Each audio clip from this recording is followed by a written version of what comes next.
dense show today on the BWI Live Recruiting Show. I'm Thomas Frank Carr. We got so much stuff to get to today.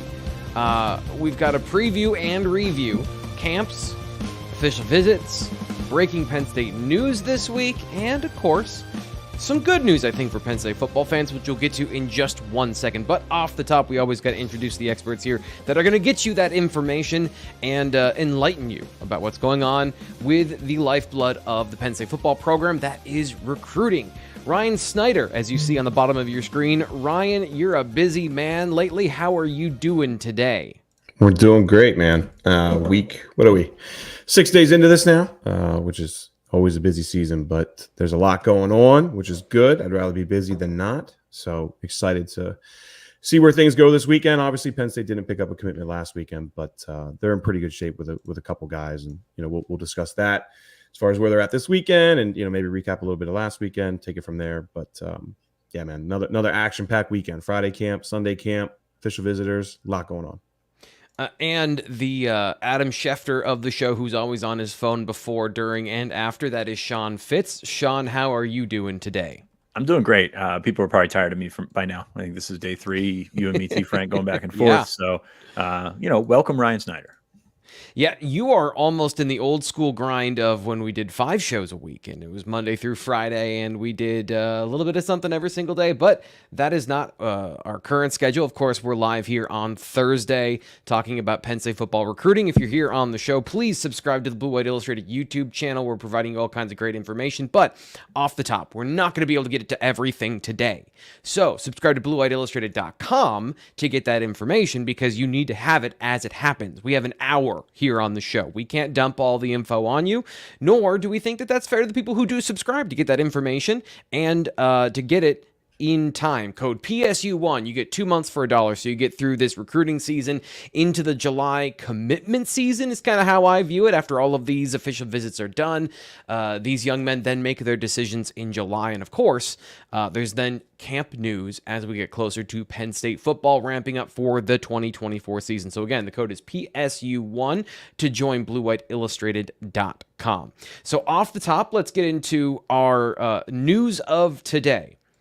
Ryan Snyder logged an official RPM pick for the Penn State Nittany Lions. So Ryan, who is going to be the latest Penn State football player to join the class of 2025, in your opinion? Well, it's certainly not a lock yet, but we did log a pick for Lex Cyrus today. Don't think that should be a massive surprise for people who follow us closely. Great official visit last week. He is still going to South Carolina this upcoming weekend. I still feel like it's going to take a lot, though, for the Gamecocks to end up beating out Penn State. Long story short, I think family likes the idea of him staying close to home. I think he likes that idea as well. Certainly get the impression that this could be over, in a week or so from now. But he is going to South Carolina this weekend, so let's see if something changes there. Normally, I wouldn't log a pick though before an official visit to another school. So I think that kind of shows the confidence there. Sean hit on that as well in his notebook earlier this week. I mean, it's everything right now from Susquehanna side of it to Penn State side of it, seems to be pretty confident that he's going to end up a Nittany Lion when it's all said and done. Fitz, we talked about that earlier this week, I think, and you were of a similar mindset, were you not? Yeah, I talked about that in my notes on Monday. I just think he was most likely going in, and I think he's most likely coming out as well. Like, I think this is a situation when you look and, all these guys, it's really interesting to watch the fabric of this recruitment or all these recruitments, because it's every guy making the best decision for themselves. And we kind of lose sight of that sometimes when we follow 50 to 100 kids every cycle pretty closely. So it's everyone making the best decision. So you're going to see him take that trip to South Carolina. But I still think logically, from as an in-state kid that can run like this, has been a priority for Penn State for a long time. T. Frank, you and I broke down our favorite wide receiver prospects yesterday, and he was on both of our lists, albeit I think he was 4 for you and 2 for me. He's very high on the list for Penn State, and this is one of those ones that you got to lock down, and one of those ones that you logically should be able to, and then should be able to close the door on it. He was his speed, his ability to create explosive plays. It fits into what Penn State has looked for from a wide receiver. One of the things, just looking at him on film, is despite the fact that he isn't a 6'5" wide receiver, some of these tall guys we've talked about, I think he's got a great frame. I think he's got great length, so he can play a little bigger than he is eventually, and that's something that Marcus Hagans could develop in him as a football player, somebody who maybe a little slighter frame than some of the players that they've hosted recently. How do you think he fits into this class, guys? Ryan, from a receiver standpoint, from what's left on the board, if they were to pick up Lex Cyrus and put him with Lyric Samuel, how do you think this then shakes out as far as positions that are left and maybe some of the dominoes you see from there? I have him as a slot guy. I think most of us would assume that's kind of where he ends up. I mean, Romero Eason was the other one that they were really kind of looking at as far as a slot guy. He ends up at USC. I think there was maybe one or two others. I'm not thinking off the top of my head, but Lex has always kind of been that top target. This is the guy that can fit that role. You have Lyric Samuel then, who's kind of the taller, lengthier guy, stretch the field, and then you got the Outtens and the Jeff Exinors who can kind of fit a couple different roles. But to me, yeah, he's a slot guy, very shifty, lots of speed. I could see him, doing a lot of different things, jet sweeps, all types of stuff. Fitz, we talked about how he's a bit of a raw prospect. Do you see it the same way as Ryan? I think so. Yeah, I talked about it yesterday. He's still coming along, and I will say this on his behalf. He came to camp last year, and obviously coming off of a state title in the 100 meters. So we think track guy that's just coming out here and showing his speed, but his football toolbox was better than I expected. So I was impressed by that. I think he continues to do that. And I think he's working to get better as a football player. In this offseason, he's been all over the place with 7-on-7s, and it's not just been focus on repeating that track gold medal, which I think he ended up third in the state in the 100 this year. So to me, that's a good sign because it's about the commitment to football. So I'm excited to see his development. Like I said, there are some things that don't come as naturally to him, but running very fast comes very naturally to him, and that's something that every roster wants. Yeah, T-Frank, I'm sorry. Let me chime in real quick. Look, I had a talk with his coach, Joe Hayden, about that a couple weeks ago. I think the best example of him committing to football was the fact that he did a college showcase at his school the night before the District 3 championship started. I mean, he was out there running routes for an hour and a half plus maybe. So I think that kind of shows, where his focus has been. As his coach kind of hinted at as well, like, a year ago when he was going and he did win the state championship for track, it wasn't nearly as focused on football training throughout the spring. And this year it's been, I don't want to say the exact opposite. He was training obviously a little bit last year, but it's been much more focused on, getting on the jugs machine after track, before track, whatever it may be. He's been consistently focused on football for the last couple of months, where, a year ago it was a little more leaning towards track.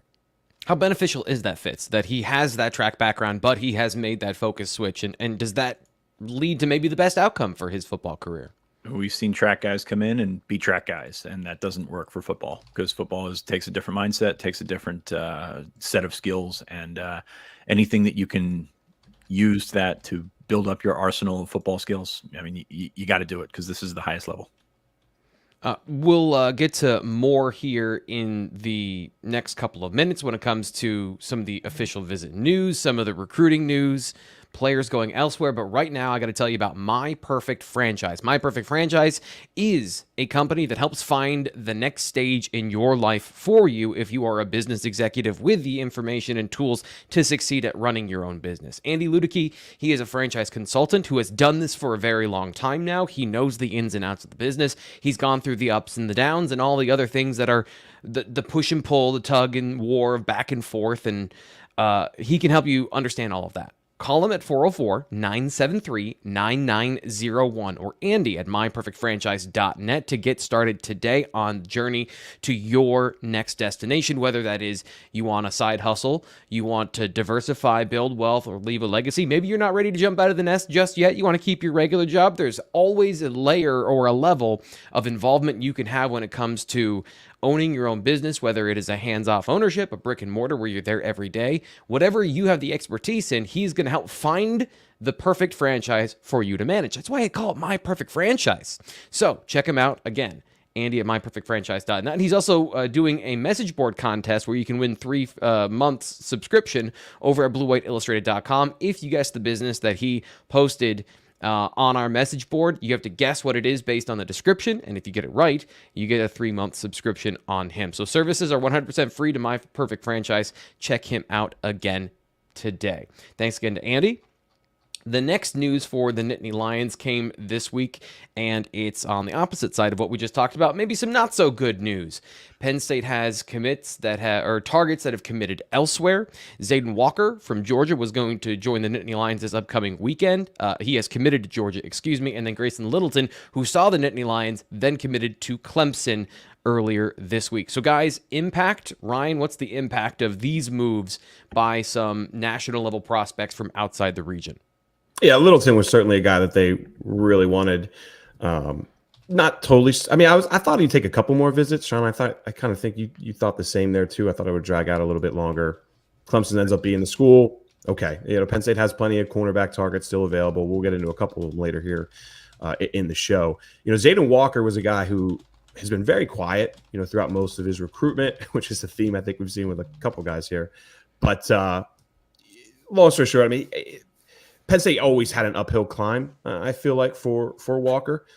It would have been 5-star from Georgia that was favoring Georgia. Yes, right. That was a bit of an uphill climb. Would be like insulting to our parents and grandparents that walked uphill to school both ways. Exactly. Yeah, that was so.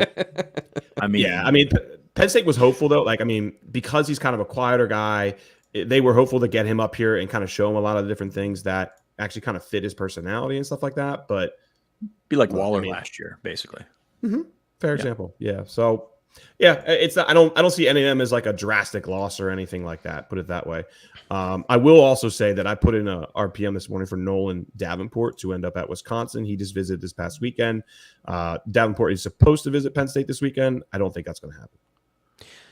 What are the, I guess, before we get into some of the other names, fits, good vibes, not so good vibes about the cornerback board now that Grayson Littleton is off of it? How do you feel about the fact that they seem to be doing very well with Brandon Finney? We can talk about that now if you want to get into that Ryan's conversation with Brandon Finney. But what's the cornerback board look like with one of the top dominoes off? How deep does it go of quality prospects that you're comfortable with? Yeah, I think we had Littleton as like number 3 there behind Jameer Joseph and Brandon Finney, who can check out my interview with Brandon Finney yesterday on the site.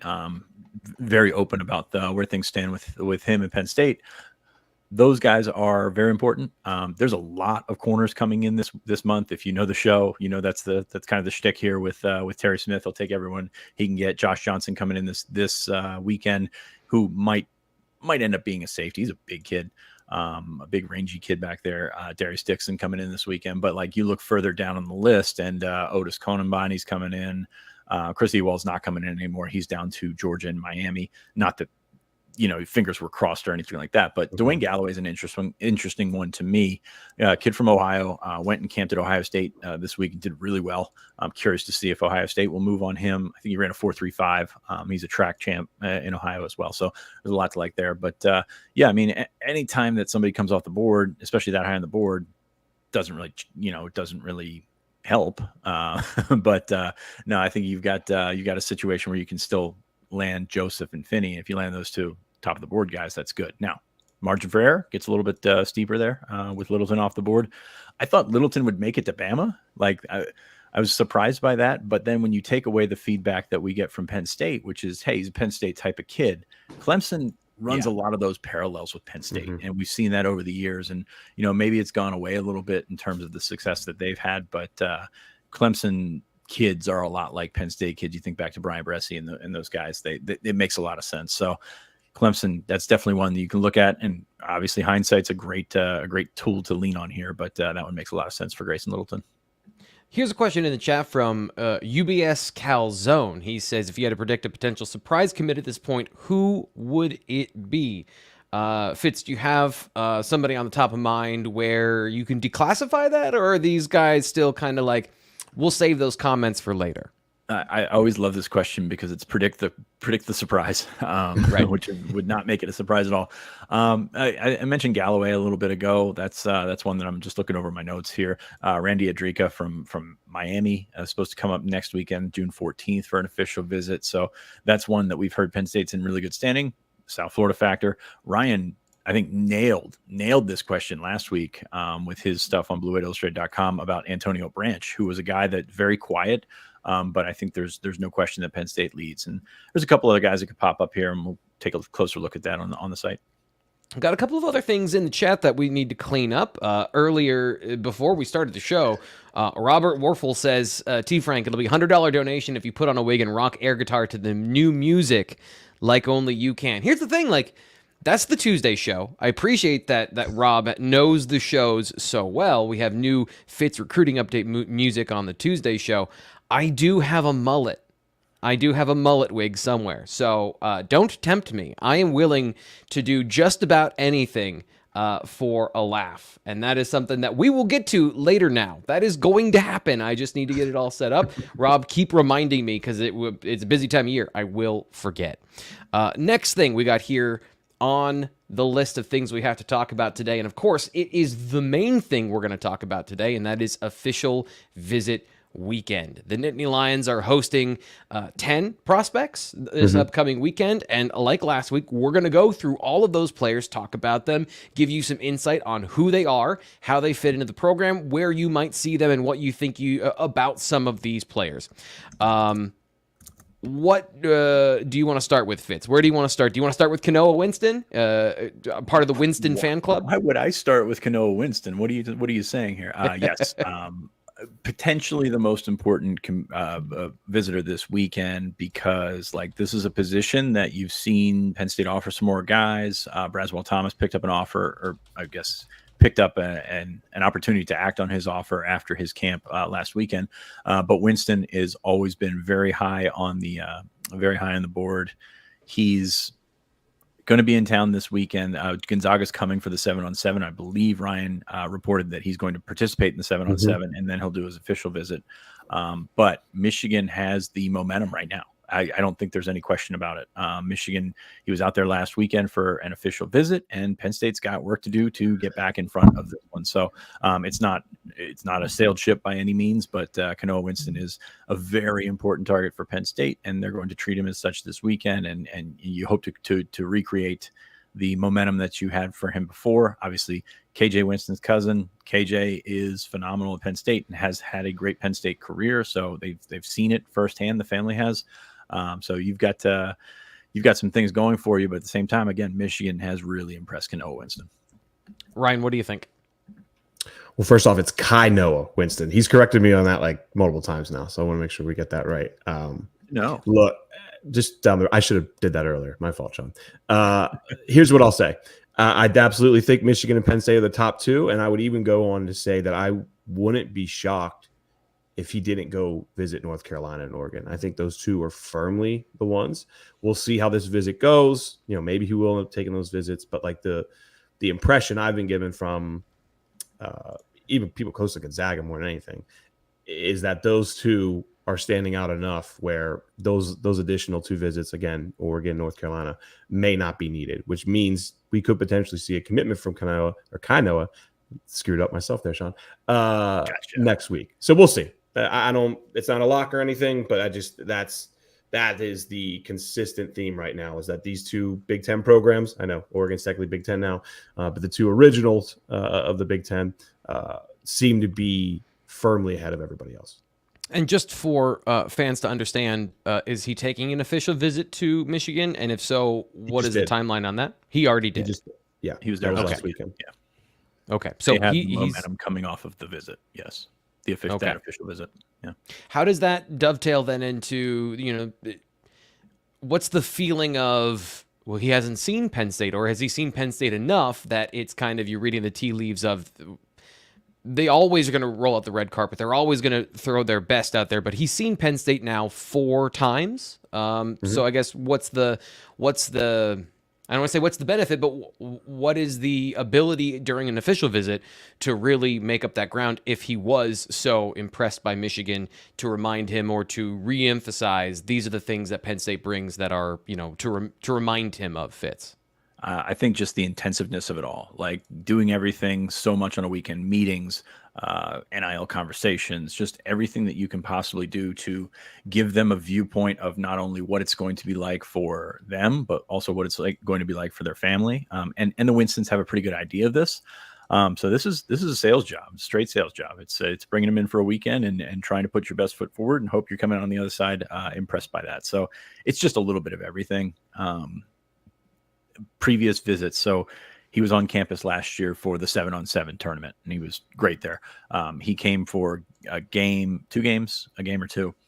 So it gives you just something different, where an official visit, you have more time to actually interact with the coaching staff, more time to actually talk to the players, talk to the, the support staff and things like that, to get an idea of like, hey, this is not just running out of a tunnel here. This is everything else. Where do you want to go next, Ryan? Who's the next guy you want to highlight? One thing I'll add too, he was also at the Lash Bash as well. His last visit was in January, so he did really take this spring to go out and see other schools. So it's been 5 months really since he's been back at Penn State. I think that, if he was here for the blue white game or something like that, right? Everything's fresher in his mind. So there is a bit of a gap there, a longer gap, honestly, than I thought we'd see from Kainoa. I thought he would probably get back here in the spring, given how consistent he's been over the last year or so. So I think that's important to note that it has been a pretty big gap, and that gives Penn State more to work with, more to refresh him on than maybe some guys who were just here in April. Fitz, I thought my audio blew out your ears. I didn't realize what happened until I looked in the chat. Rob put his money where his mouth is, literally. Here's $100 donation to the channel. I feel like I should go get the wig now, but we got to do a show. Like I gotta make sure that we keep going with the show. But Rob, thank you so much. He is a super supporter of us and a subscriber over at BlueWhiteIllustrated.com. So he is a huge part of what we do. So thank you very much to Rob. I don't have enough time. I don't have enough words to really match the donation, but just know that you are very much appreciated, Rob. Thank you so much for that. I vote that T. Frank has to wear the wig the entire show, by the way. Go ahead. Yeah, that's fine. Oh, for sure. At this point, yeah. Okay, good. Yeah.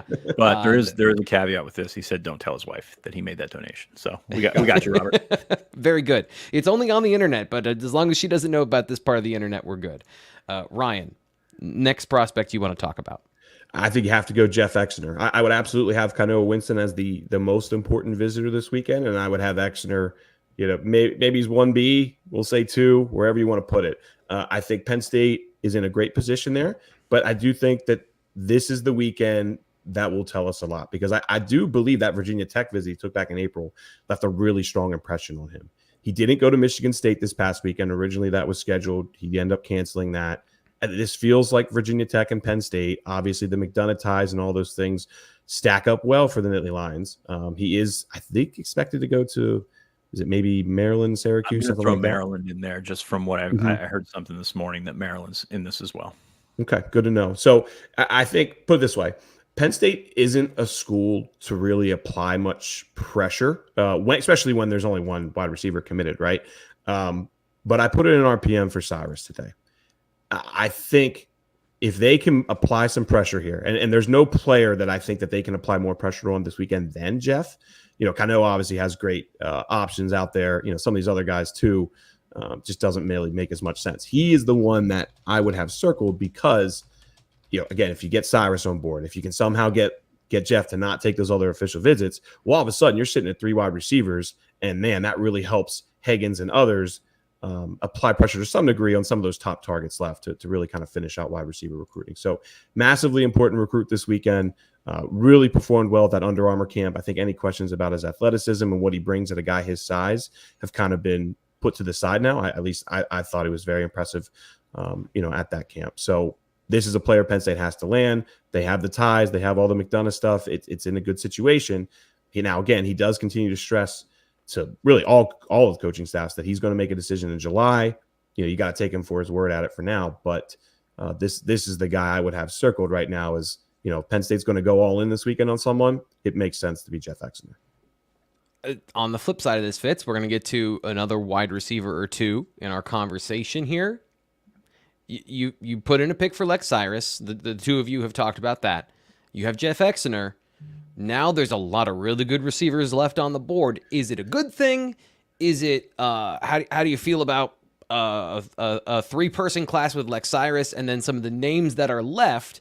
And how do you gauge the levels of what the class will then look like if you take these two guys and then there's a lot of talent left on the board? How do you sort that part out? Well, you take the guys you want.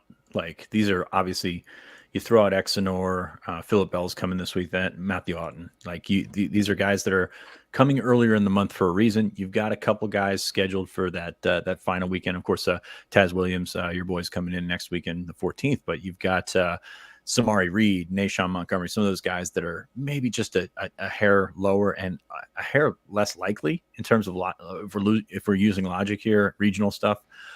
So you take the guys you want, you kind of have them in a pool. Like, people all want to ask who's the top guy.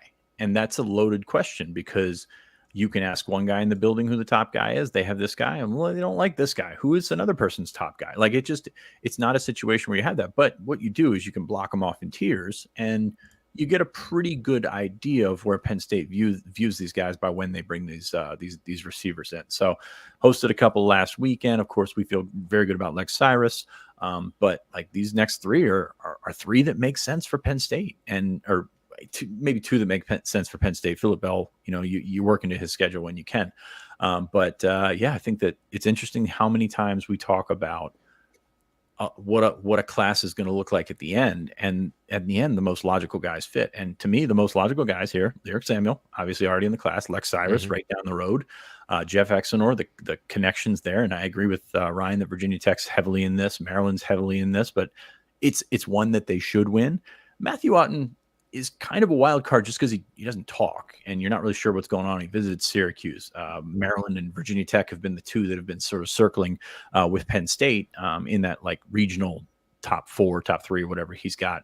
But this is a guy that you keep going to people in that building. They're like, this guy's the real deal. So they've landed guys like that before. They've had success with guys like that before. And I think he kind of fits, even though, Ryan, you and I don't know him as well as a lot of these other guys. I wish. No, he's and it's not even just with the media too. I mean, even when I'm trying to get feedback from different sources, like, he's just quiet with everybody. So that's what makes it kind of difficult. I believe he did go to Syracuse last weekend. I haven't really seen anybody like report, that he actually made it. I've seen him on lists and things like that. But if a tree falls in the woods and nobody hears it, did it happen? Yeah. What I really want to know is when he's going to go to Virginia Tech, because I think this is a Penn State Virginia Tech battle. That's been the talk for a long time, but again, it's talk and not coming from Matthew himself, which always kind of makes it just a little more difficult to read. But I would lean towards just being a Vodtech Penn State battle from everything I've gathered. But I'd also like to know when he's going to Tech, and right now I do not know that. So one thing I want to stress here as we blend seamlessly into talking about Matthew Outten is that there are a lot of really good prospects for Penn State on the board, and some of these decisions are going to be tough. And just with Outten, Fitz, you said that a lot of guys that you speak to think he might be the best receiver here. Ryan, we've talked numbers before. Is it a personality thing for them to get to 5? Like, they'd have to find 4 receivers or 5 receivers that are willing to come in a big class. And do you think there are the personalities? And I know you just said you don't know Outten specifically, but are there enough of those guys where you feel like if somebody like Outten was on board, they could push the number higher and those guys would be comfortable and confident committing to the same class?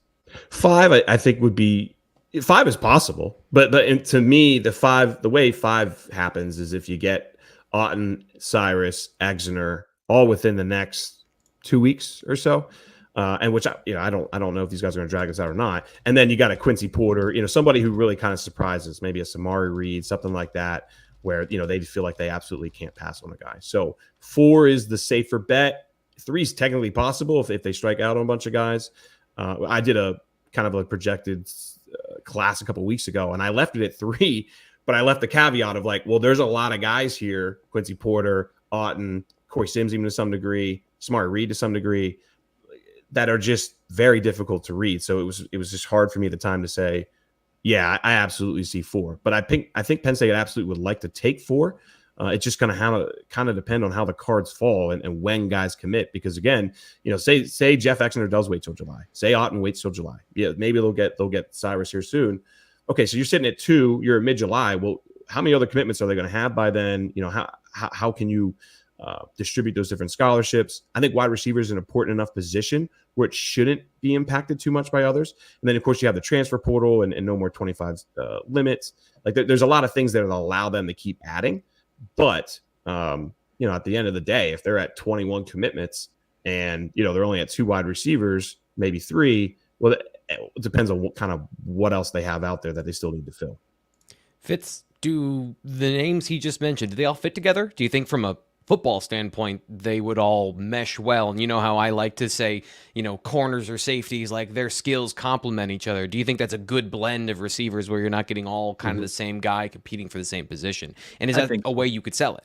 Yeah, I think so. And I think it gives you a little bit something different, but I will caution and say complementary receivers maybe a little overrated in terms of like bringing in guys that, play off each other well, because I think you just got to get your guys to the front of the depth chart and the best ones will bubble up. So they will join a room that has receivers that they complement and some receivers that they clash with. So I think that might be a little bit overrated, but if you're drawing it up, you've got Lyric Samuel at 6'3.5. You've got you've got Lex Cyrus at 5'10", who's more of a slot guy. So, yin and yang there. You've got Jeff Exinor, who is a bigger, thicker, probably an X, like a Anquan Bolden type X. He's different. So there are different body types, but as we say all the time, the best body type, the best size for a receiver is a good receiver. Like they come in all shapes and sizes here. So let's get to the next receiver and round out the 3 that are coming this weekend. We'll go with Phillip Bell. So Phillip Bell coming from Mission Viejo in California. Do you guys, usually with these guys from across the country, I know they're harder to get in contact with, but Fitz, do you have a good read of his feelings about Penn State and why he's making this trip? Yeah, he's been here a couple times, so it's not a situation where this is completely out of the blue. He came in very early, I believe, with the group with T.A. Cunningham and Beckham Kritza and from California. Like just one of those ones where all these guys pop up on campus at the same time. So he's been to Penn State before. To me, the question is, number one, USC going to take him? I know he's got an official visit out here, but USC recruits skill position players really, really well. That's kind of the Texas conversation that we had on the show yesterday is like, hey, there's guys in Texas that can play a lot of places, but Texas isn't going to take them all because they're recruiting the lights out at wide receiver. So that's kind of where I have Bell, exploring those options, going to Washington, going to Ohio State, going to Michigan, like all these legitimate programs. So this is not an afterthought here. Went to Georgia for an official visit. Man, I have a tough time seeing a kid come 2,500 miles to play receiver at Penn State. I'm just going to say, you want to talk about surprise commitments? Just going to surprise commitments. This is that would be a very big surprise commitment. It'd be fun to cover, but that'd be a very, very big size, very big surprise. Ryan, what do you think? Yeah, just reiterate what Sean said. Yeah, I mean, they don't get guys from California very often. Everything would have to kind of align there for that to happen. I think he has too many other options to really feel confident one way or the other. His last visit to Penn State was at I think it was last year. I think it's been a little while, but there is a good relationship with Beckham. I mean, that was one thing he really kind of stressed to me when we talked. I think it's been about a month or so ago. I think it was about mid-May or so last time we talked. So that helps, but man, I was thinking he got out for a game last year, but I think he was supposed to come and then he didn't come. So yeah, the only one I have marked is March 2023. But I mean, he's spoken very highly of Higgins. They actually are in communication a lot more than I realized. Higgins leading into yes, he does actually. He does it actually pretty good. I mean, we'll see what the results say, but the guy works hard. I'll give him that. So we'll see. I mean, at the end of the day, I got to see it to believe it with California guys or really anybody kind of out west. This is kind of a part of that conversation is if he wanted to commit and he's from California and, the variability of out of region recruits sticking all the way through. And then staying if they don't play right away. Ryan asked this question. Ryan Sheard says, are these regional wide receivers nationally elite or just the best in the region? Let's be honest, these dudes aren't considering the top schools in the country. When it comes to, I think he's specifically talking about Lex Cyrus, Jeff Exiner, some of the guys in the region, maybe even if you want to extend down to Virginia, to Matthew Outten. I guess, where do they stack up with some of the other guys that Penn State is recruiting as part of this national versus regional buckets that you've talked about, Fitz? I think it goes back to how hard it is, how seemingly easy it is to evaluate wide receivers because there's so many of them. And, a lot of guys have success, but a lot of them flame out too. So it's like, it's very hit and miss. So you look back and you see the guys in the region that, Penn State lost Julian Fleming to Ohio State. And that was the crippling blow that, destroyed the program or whatever. But, he didn't turn out being that guy, where they plucked Jahan Dotson from UCLA. Like, this is not an exact science. And I think I think we've gotten better at trying to find these guys, but we haven't gotten perfect at it. And schools are in that list as well. They haven't been that. I mean, Justin Shorter was a 5-star guy, kind of flamed out here, and went to Florida and wasn't anything special there. Chris Godwin picked Penn State over South Carolina. There's no formula here. I do like the traits that these guys show. I'm very I'm more excited than I thought I'd be on Lyric Samuel, and I think it might take a little bit longer for a tall guy that's got to fill out to get there. But he shows some traits. Then you got the flip side. You got Jeff Exinor, who's already developed, already built 217 pounds, 6'2", 217 pounds. Kind of on the flip side of that, is he, going to outgrow the position? So there's a lot of things here that kind of make sense from, hey, this guy could be really good, but that's the position. There were guys I thought Anthony Ivey was going to be really good, and the jury remains out on that. But this is not as simple as it may appear. I would say that. But here's what I'll add.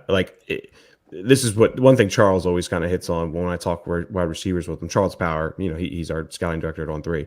He basically says, if you're a top 40 wide receiver in the country, that, it kind of equates to being a top 10, top 15 player at so many other positions, just because of how deep wide receiver is. So keep that in mind when you're looking. Yeah, dense. I mean, just keep that in mind when you're looking at positional rankings, things like that.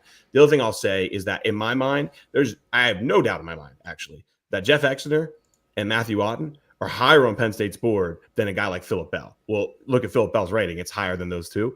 We've hit on this so many times in the show. Matthew Outten is still underrated by On 3. It's something that we will continue to chip away at. There's just so many limited resources on Outten that it makes it hard for us to just jump him up there, right? But I will note, 24/7 has him up, as a top 150 player. And the feedback I get from people who scout way more than I do is that that's more accurate than On 3's high 3-star rating. So keep that in mind as well.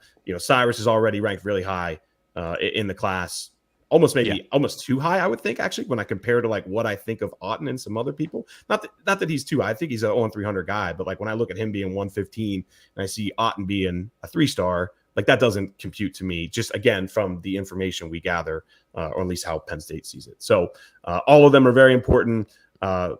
We'll see where things go. As Sean said, there's no exact science to it. One of them will hit, one of them might not. And if you want to see how tough it is, look at, I think, Alabama's receiver recruiting from 2021 to 23. None of those guys are with the program anymore, maybe 2020 to 22. But it's tough for even the best programs. And Ohio State, it's just another testament to the job that Brian Hartline's been able to do. Now, on the flip side, you turn that around and you say, Brian Hartline took Desi Jones from Jersey, who I think is a good player, but I was surprised by that. So everybody's got their own evaluations and everybody's kind of figuring out what fits with their system. And it's really interesting. Quincy Porter might not be a guy that Ohio State would take. I'm just kind of throwing that out there. I don't know if that's the case or not, but everybody's got their own evaluations, and profile and preference aren't the same thing when it comes to recruiting. Yes. It's like talent and production. Sometimes not the same. And you see that probably more at receiver than any other position. That was a good question by Ryan. Mm-hmm. We have we've been on air now for 2 hours over our 3 shows this week, and we spent about half of that time talking about receivers. So let's get to a guy you were tracking, Fitz, this past weekend at Penn State Prospect Camp, because I do want to talk about Prospect Camp a little bit before we get going, and we got to get through some of these guys here that are give them their proper time in the official visit. So Penn State offensive line target coming in this weekend. Tell us more about him. Yeah, Amory Hills coming in this weekend. He was here for camp last weekend. Good football player. A developmental project, I would say, all the way. Thought he might be able to be a tackle, probably an interior prospect, which kind of may impact his standing on the board a little bit, just because may not have the length and movement skills that we thought that he or that probably Penn State hoped that he would show in camp.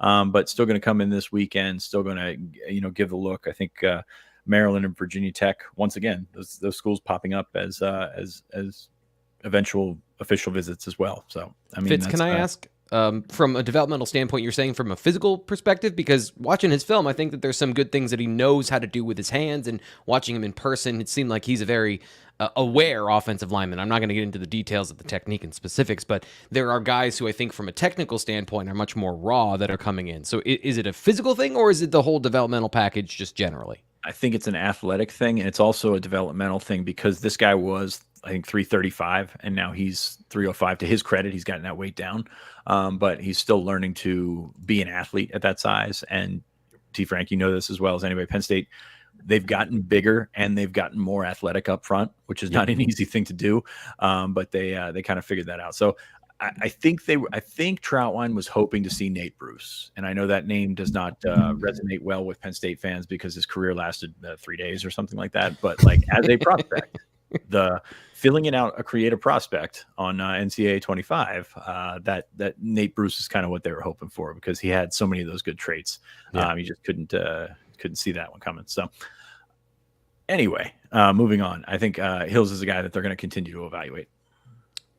Ryan, let's move on to the defensive line and look at some of these guys that I think are a little bit under-discussed and underrated. Take your pick of who you want to go to first, but there's two interesting defensive linemen coming up. I'm still so confused with the defensive line, man. I'm trying. It is not easy to figure this thing out. Look, Jayden Woods, I think, is a guy that fits Penn State a lot as a person off the field, all that good stuff. He's also a tweener, 6'2", 230.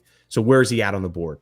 I'm trying to get that answer. And that's don't get me wrong. If he's coming in for an official visit and that guy wants to commit by Sunday morning, Penn State's going to take him.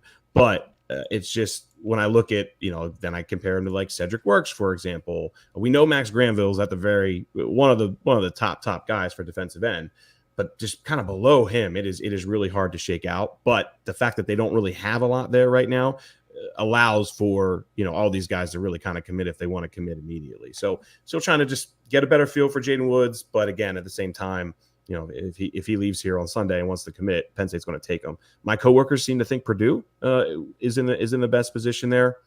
It's hard for me to say. He hasn't really hinted that to me, but the guys who are also putting in a lot of those picks are from Kansas. They have closer ties to his high school. I will take their word for that. So we'll see. Carter's another guy, man. Sean, do you have a feel on Carter? Like I feel like I think most people would think he fits in the SEC, but the limited feedback I've gotten there is at least what he's telling Penn State is that he really likes what Penn State does defensively and thinks that fits him best, which is interesting. He just went down to Florida. I think he has a UCF visit in. I thought there was going to be another school too, but I'm not exactly sure off the top of my head. But that's the feedback on Carter, is that he really likes what Penn State does defensively. Feels like Tom Allen's going to keep most of that around at least this upcoming year. We'll see if that changes or not. But that's the positivity there is he really likes their scheme. But at the same time, talking Florida recruiting here, a guy who hasn't really spoken about Penn State a whole lot, hasn't really visited a whole lot, and that makes it kind of another wild card. Yeah, I think it's a wild card, but he has given Penn State a look. He was up here in the spring, and I talked to him after that visit, and he was pretty extensive in terms of his review for that. So it wasn't just a courtesy visit, and we knew that he was coming back as well. We talk about this with Florida prospects all the time. Is he one of those guys that's in the margins? Is he, he's listed at 6'2", 170, may not be that tall. But does that help a situation where you're an out of region program who's got a really good defensive reputation, kind of, slipping in there and maybe Florida State's not pressing hard. Maybe Miami's not pressing, it maybe gives you a little bit of a window there. And in that window, maybe Florida comes back around. They just had him for an official visit, but in that window, can you cultivate that relationship and make it as such that he can, eventually end up in this class? He's been to Florida 13 times. I don't know that I've been to Florida 13 times in my life. And I feel like I've gone to Florida a decent amount. Been to UCF a bunch.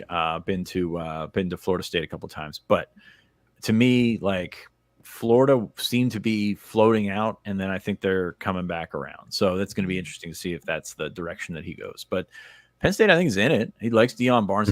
He probably said it to me 5 times when I talked to him that Deion Barnes is a young coach and he wants to play for a young coach.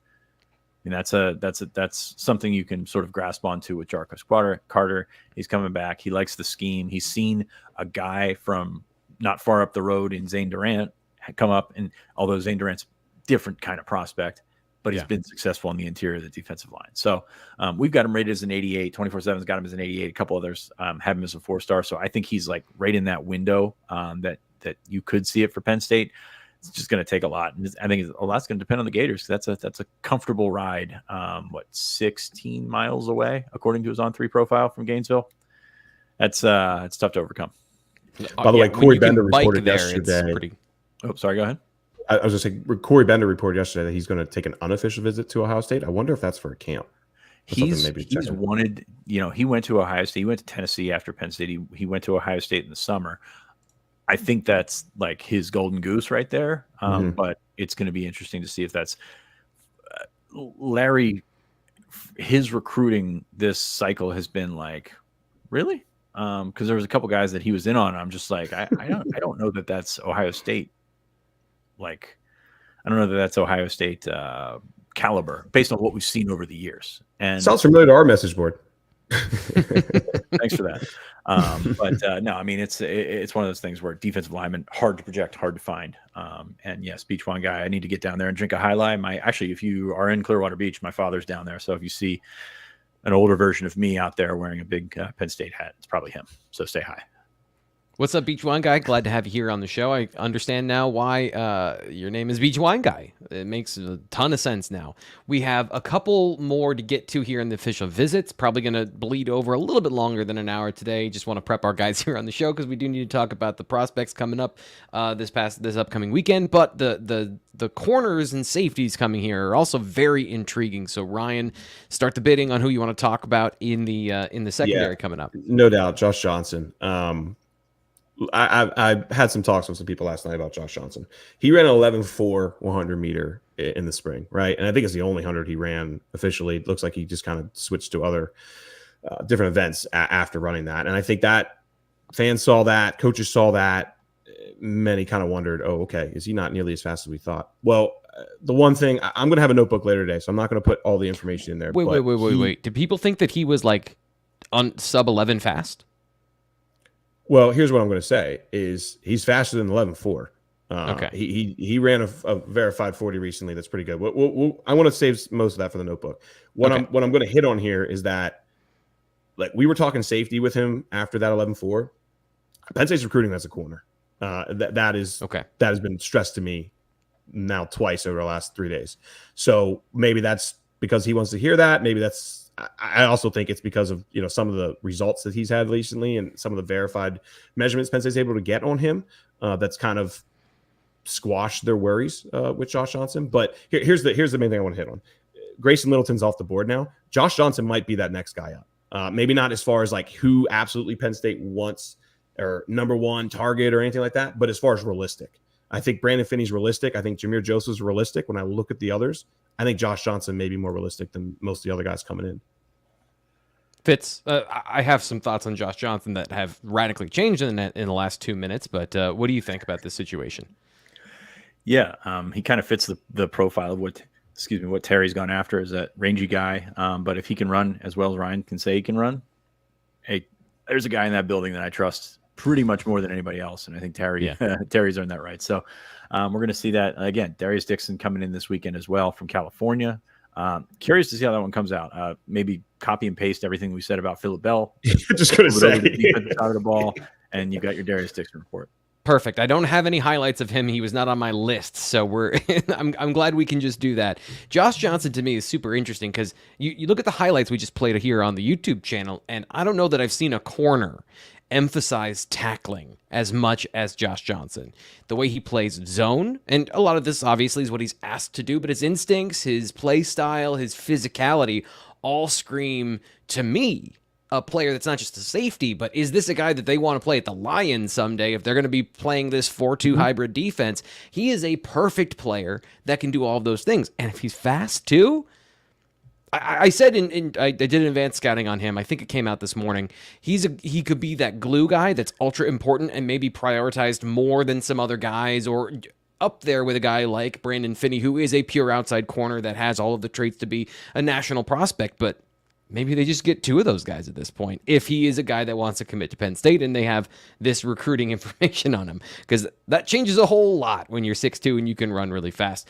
Speaking of another guy who's 6'2", Rashan Johnson, another safety coming up. Big-bodied safety fits. You talk about Terry Smith. Anthony Poindexter also seems to have dialed in what to look for and pretty successful finding these body types. Yeah, I mean, the Penn State definitely has a type back there, and Kainoa Winston, sorry, I have to emphasize that, kind of runs against what they've brought in for the most part, and maybe outside of King Mac. So continue to give Dex the benefit of the doubt there. I haven't watched Johnson closely, so I'm a little disappointed you came to me first. So, okay. Neither have I, to be fair. I mean, okay. Well, let me take this one because I just watched him recently. At least from a tape standpoint, one of the things you can see here on film is that he plays in a quarters system, which I've talked a lot about this. Kind of breaking down film, but these are all directly translatable traits. We're not looking at a guy who's playing. Weirdly, he plays tight end on offense. I want to see some blocking because at 170 pounds, why are they playing him at tight end? And then in the secondary, he has a lot of advanced understanding of how to play both man and zone coverage in that quarter system, because the way it works is you're in a deep quarter, 1/4 of the deep field, but you also have the responsibility of the number 2 receiver if you're a safety in the formation. So he gets this quasi-man. You can see it right here. He's playing a man, but he's also playing a zone. So you have this understanding of the run game. You have this understanding of the pass game. There's a lot of advanced things that he's asked to do. And then the other thing is you get to see a lot of these closing speed, tackling. You mentioned Kainoa Winston and King Mac. The combination of skills that they have is range, tackling ability, and frame.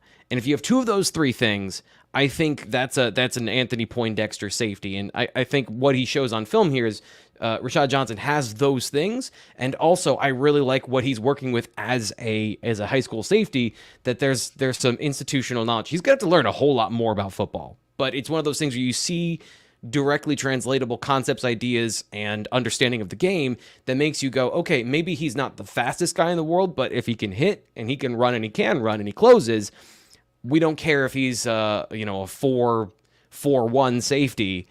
He's going to play in this defense, or he's going to play at the college level as an underrated, under-recruited guy. Mm-hmm. Okay. Yeah, and he's got highlights against Coco, so I'm looking at him against Brady Hart, who's pretty high on the board for Penn State in 2026 quarterbacks. So he's moving to the football. He's very active. He does some nice things. I don't know, like, we don't have him rated, so I don't know. Probably high 3-star is what I would guess. T. Frank, does that sound about right? I would say, yeah, he could be maybe a 4-star with a little bit more information about some of his testing metrics, but I would say a high 3-star that can outperform that for sure. Yeah, very active. That's good to see. Let's get to our last topic today, and that is Penn State Prospect Camp, finding the next layer of Penn State football recruiting for 25, 26, and beyond.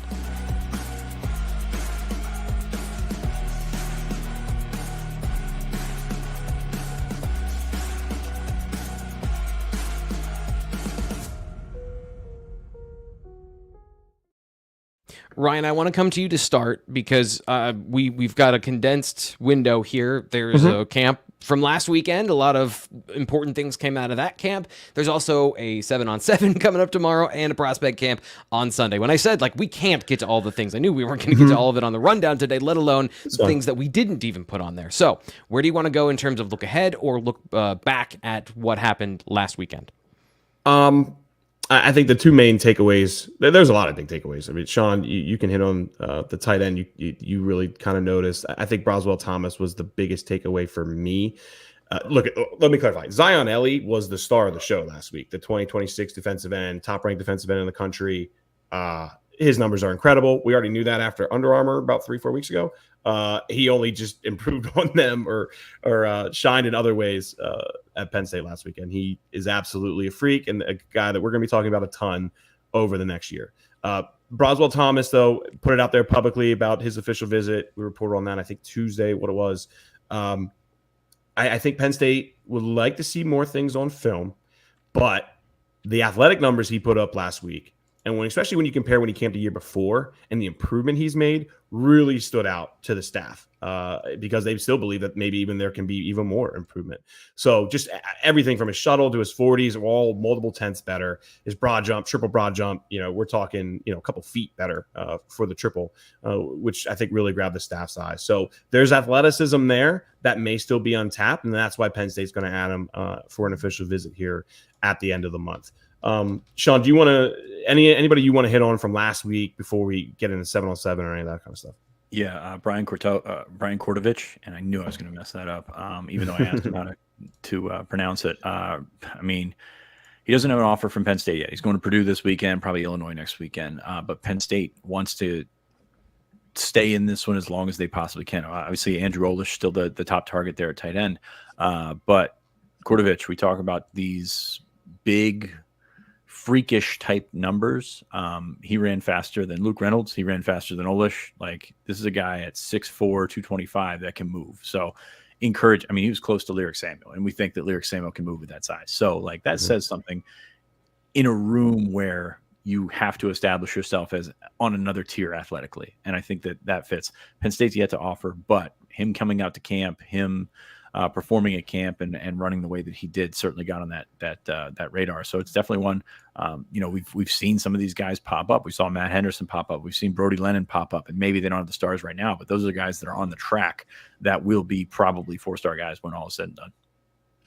Let me add real quick to you, Frank. I'm sorry. Well, I just want to make sure we mention Miles McAfee, 2027 wide receiver, picked up an offer from Penn State this week. Yeah, I just want to make sure we mention him because he stole the show down at Baltimore.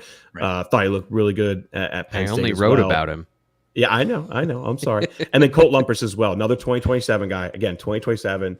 We got 2+ years to talk about these guys, but I think both of them right now are making a case to be not only just guys best in the region, but potential top 150 prospects, something like that.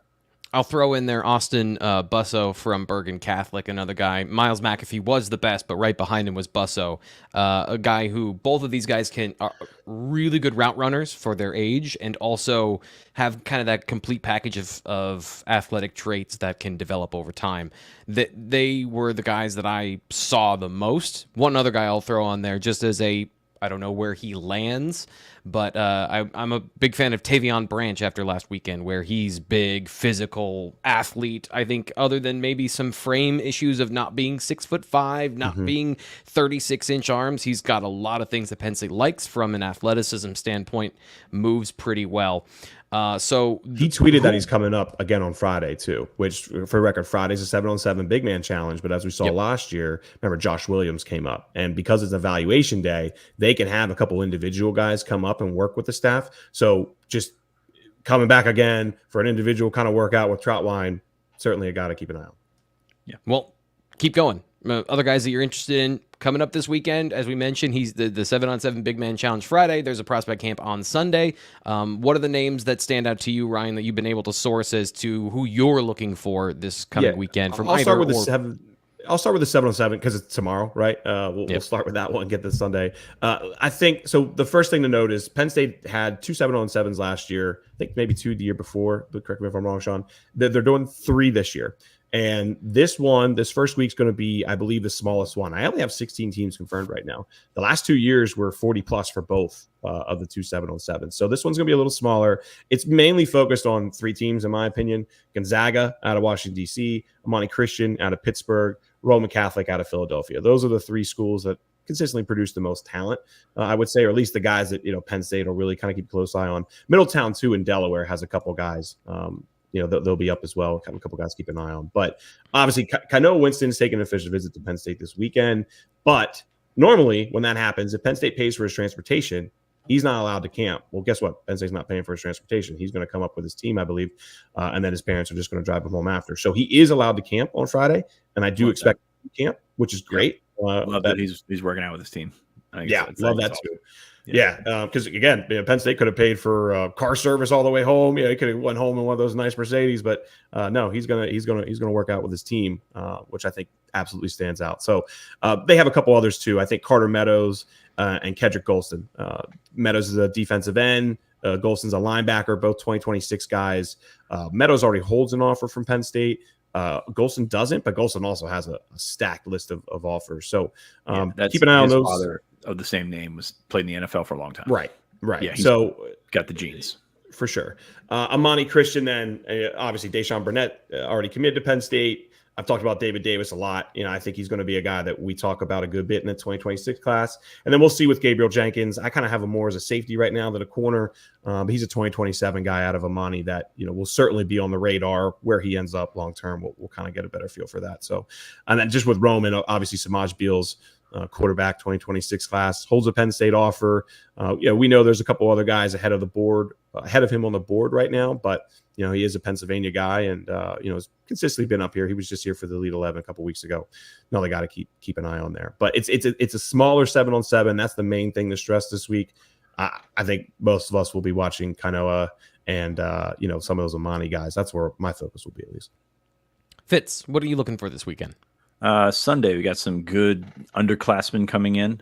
So most of the 2025s have moved out and on to official visits and things like that. So if you want to earn an offer, it's usually in the first weekend. So we'll keep an eye out for 2025 guys. But most of that rush of guys that are trying to earn that offer, earn the right to act on that offer, were going to be last weekend. I'm looking at underclassmen. I think it's a good group of quarterbacks coming in. Yes. Brady Edmonds from California just picked up a Michigan offer last weekend. I think he went to, just picked up a Michigan offer yesterday. And he's visiting Ohio State today. Yeah, visiting Ohio State today. That kid's going to be top of the board in terms of he's going to be like Troy Hune right now. California kid takes an early visit, and we're going to do this every year. As Penn State's going to get some of the top quarterbacks on campus in every class. You can add Brady Edmonds to that list right there. So that's one that I'm watching. There's a couple of good quarterbacks, but Carter Scruggs, the offensive lineman from Virginia, has an offer from Penn State. He's been up before, came up to a junior day in February. And been on campus a couple times. So that's he was at the blue-white game as well. Blue-white game. Okay. Yeah. So he's been in town a couple of times, and that's that's one of the guys you just keep an eye on. But should be another good group on Sunday. Yeah, Scruggs right now. Go ahead. Give me 1 second, T-Ray. Scruggs right now I would have is one of the quick emerging offensive linemen in the region. His stock has really kind of taken off. 0-3 has him already at 126 in the country. He's going to be a player we're talking about a good bit. So there's a couple others though too. I just want to add, like Brendan Alexander out of Central Valley already holds a Penn State offer. Jacob Weatherspoon, cornerback out of Ohio, holds a Penn State offer. He just picked up Ohio State last night, I believe, if I saw that correctly.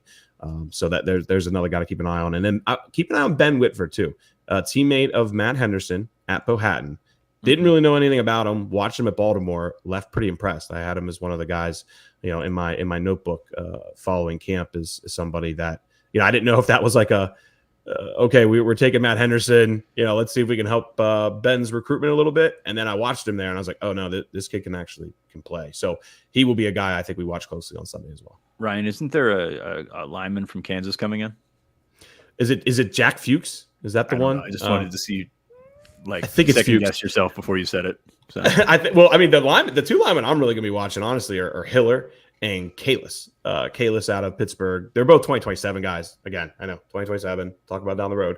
But Hiller looks like he could end up being another one in the region who's really good. But 2027, we'll worry about that later.